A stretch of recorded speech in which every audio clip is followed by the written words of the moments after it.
अस्सलाम वालेकुम viewers, page 401 lesson 41 neuropsychology perspective and history. Definition: study of the relationship between brain function and behaviour.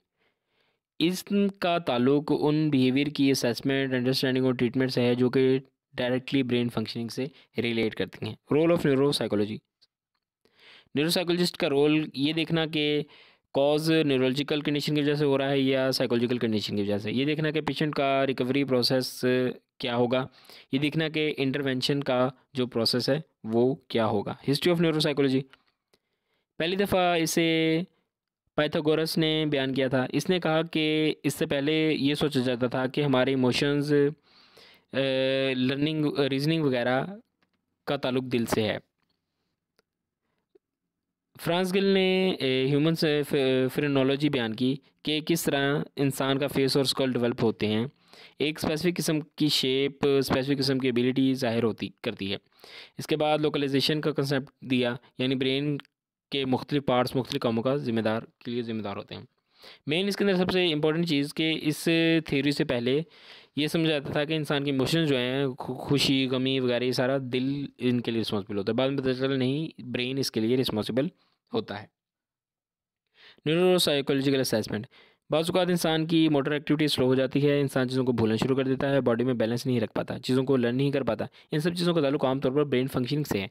Neuropsychology का मकसद ये predict करना ही determine करना है कि न्यूरोसाइकोलॉजिकल फैक्टर्स की वजह से चेंज आ रही है या कि कंडीशंस, फिजिकल कंडीशंस की वजह से जो है चेंज आ रही है। स्ट्रक्चर एंड फंक्शन: इसके अंदर हम ब्रेन के स्ट्रक्चर को देखेंगे कि brain is divided into two hemispheres. गौर से सुनिएंगे इसको। ब्रेन दो हेमिस्फीयर में है, left hemisphere and right hemisphere. They are connected with corpus callosum. Left hemisphere control right side of body and right hemisphere control the left side of body. Each hemisphere has 4 lobes. ये मैंने red line से underline किया। पहला है frontal lobe. ये वो हिस्सा है जिसमें जो इवोल्यूशन ऑफ ब्रेन में सबसे आखिर में डेवलप हुआ था। ये हमें बताता है कि हमें एक काम करना है या नहीं करना। It gives us feedback, analysis of situation, reaction. ये चीज़ों को डेवलप करने, क्रिएट करने, इनिशिएटिव लेने में मदद करता है। ये बताता है कि हमने एक इमोशन को किस तरह एक्सपीरियंस करना है। दूसरा टेम्पोरल लोब है, लिंग्विस्टिक एक्सप्रेशन यानी बातचीत का अंदाज़, परसेप्शन, टोन, साउंड की मीनिंग के बारे में ये हमें इन्फो देता है। नेक्स्ट हमारे पास पैराइटल लोब है। ये कह रहा है कि इट इज़ कह रहा है कि responsible for sensations of touch, tactile, kinaesthetic perception. न आगे ऑसिपिटल लोब, ये कंट्रोल करता है विजुअल प्रोसेस को, मोटर कोऑर्डिनेशन को। एंटीसीडेंट्स और causes of brain damage. Number 1, trauma. Trauma के अंदर कह रहा है कि ये आमतौर पर एक्सीडेंट की शक्ल में वो पजीर होता है। इसके अंदर 3 कंडीशंस होती हैं ट्रॉमा के अंदर। पहली कॉन्ट्यूशन है, कंसेशन है, कॉन्स्टिट्यूशन और लेसरेशन है। कॉन्स्टिट्यूशन के अंदर कह रहा है कि कॉन्कशन ये एक टेम्परेरी सूरत हाल है, इसमें इंसान कुछ देर के लिए आता है और खुद ब खुद ठीक हो जाता है। कॉन्स्टिट्यूशन है, इसमें ब्रेन की पॉजिटिव पोजीशन थोड़ी सी चेंज हो जाती है जिसकी वजह से ट्रॉमा कॉज होता है, ये कोमा की शक्ल भी इख्तियार कर सकता है। लेसरेशन, इसमें ब्रेन टिश्यू जो है डिस्ट्रॉय हो जाता है, रप्चर हो जाता है, दिमाग जो है, मतलब कोई टिश्यू ब्रेन का जो रप्चर हो जाता है। सेरेब्रोवास्कुलर एक्सीडेंट, इसको स्ट्रोक भी कहते हैं। In this blood vessel ruptures, इसमें एक कंडीशन है कि जिसके अंदर कह रहा है कि ब्लड जो है वो क्लॉटिंग हो जाती है इसके अंदर ब्लड की, जिसकी वजह से कोग्निटिव मेमोरी या एबिलिटीज़ जो हैं वो इफ़ेक्ट होना शुरू हो जाती हैं। दूसरी कंडीशन जो है वो से इसको हम हेमरेज भी कहते हैं, ब्रेन हेमरेज या सेरिब्रल हेमरेज।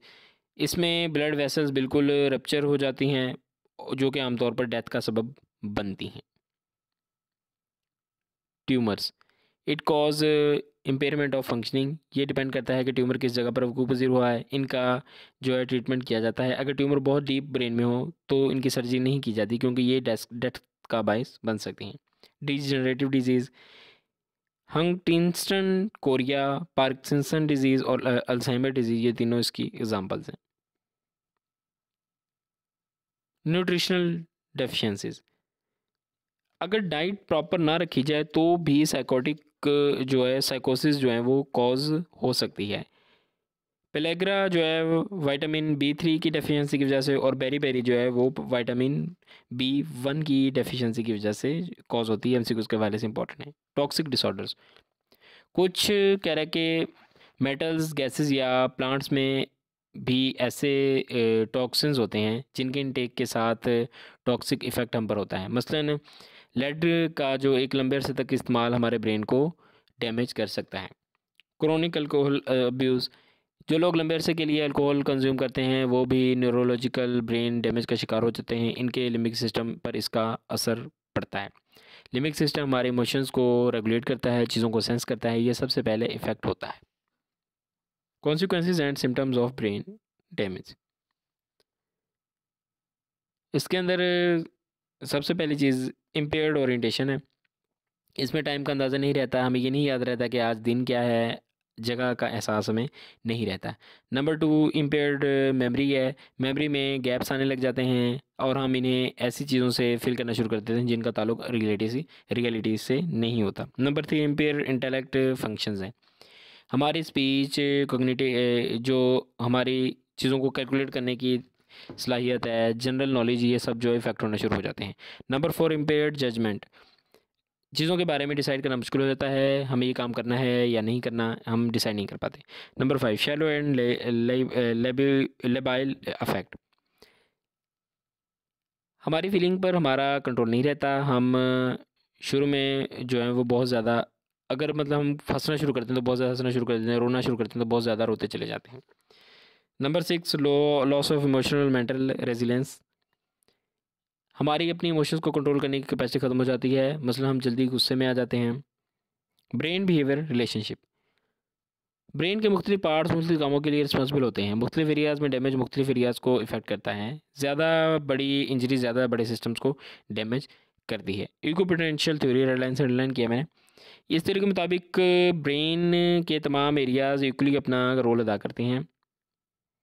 इंटेलेक्चुअल डिटोरेशन यानी कि डिक्लाइन कह लें कि ये देखा जाता है कि किस के इंटेलेक्चुअल डिटोरेशन किसी ट्रॉमा की वजह से हुई है, न्यूरोलॉजिकल कंडीशन की वजह से हुई है, कोई और ऐसी साइकोटिक कंडीशन है जिसकी वजह से ये वो पज़ीर हुई है। इंटरवेंशन एंड रिहेबिलिटेशन, हर बीमारी को समझने के बाद इसकी ट्रीटमेंट बहुत ज़रूरी है। न्यूरोलॉजिकल डैमेज में इसकी नेचर के बारे में जानना बहुत ज़रूरी है। ये पेशेंट के बिहेवियर पर किस हद तक असरअंदाज हो रहा है। ये डैमेज दो तरह का हो सकता है, डिफ्यूज़ होता है जिसमें असर ओवरऑल पेशेंट के तमाम एरियाज़ पर होता है, और फोकल डैमेज जिसका ताल्लुक सिर्फ एक स्पेसिफिक एरिया पर होता है। रिहेबिलिटेशन में सबसे पहली चीज़ असेसमेंट है, क्योंकि इसमें पेशेंट की स्ट्रेंथ्स और डेफिशिएंसीज को देखा जाता है, डेफिसिट्स को पता लगाया जाता है। बाज़ औक़ात स्पॉन्टेनियस रिकवरी हो जाती है। मतलब देखते हैं कि अल्लाह ने खुद से ही, हम कहते हैं कि एक बंदे को अल्लाह ने खुद से ही ठीक कर दिया। दरअसल बाज़ औक़ात क्लस्टर जो ट्रॉमा में खुद ब खुद हीलिंग, ऑटोमेटिकली हीलिंग शुरू हो जाती है और प्रॉब्लम जो है वो दूर होना शुरू हो जाती है। वीडियो था हमारा lesson, I hope I made it clear. मिलते हैं जल्दी नेक्स्ट लेसन 42 के साथ। टिल देन टेक केयर, अल्लाह हाफिज़।